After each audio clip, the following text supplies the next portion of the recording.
I stood near the entrance of my upscale coffee shop, watching a wealthy investment banker slide his corporate credit card back into his wallet.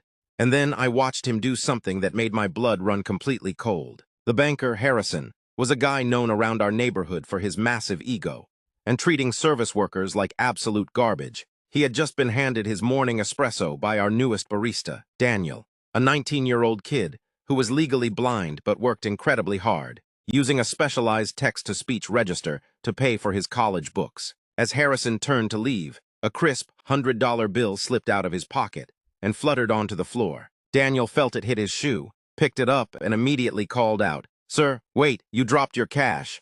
Harrison snatched the bill back without a single word of thanks. But as he looked at Daniel's cane, an ugly, predatory smirk spread across his face. He grabbed Daniel by his apron strings and yelled, "Hey, there was a luxury gold watch in my coat pocket, and it's gone. You grabbed it when you leaned over, you little thief." Daniel went completely pale, trembling, stammering that he would never do such a thing. A crowd of customers immediately gathered. Harrison started shouting at the top of his lungs, demanding I fire Daniel on the spot, and threatening to call the police to press grand theft charges unless the kid confessed right then and there. Daniel was in tears, terrified that his future was about to be completely ruined over a malicious lie. But Harrison made one fatal error. He thought because Daniel couldn't see him, nobody else could. He completely forgot that I was standing right at the manager's station, and my high-definition security monitors were recording his every single move. I didn't scream, I didn't cause a scene, I just tapped my iPad and mirrored the live security footage directly onto the giant digital menu boards above the counter.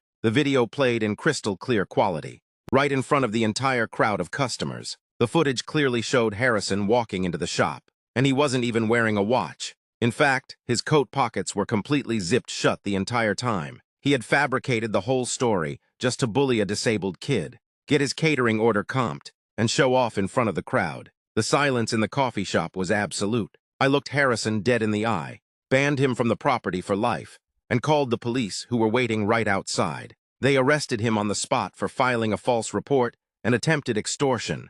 By that afternoon, the viral video of the incident reached his corporate board, and he was publicly fired from his multi-million-dollar executive firm by nightfall. Turns out, trying to stomp on honest people can cost you your entire empire.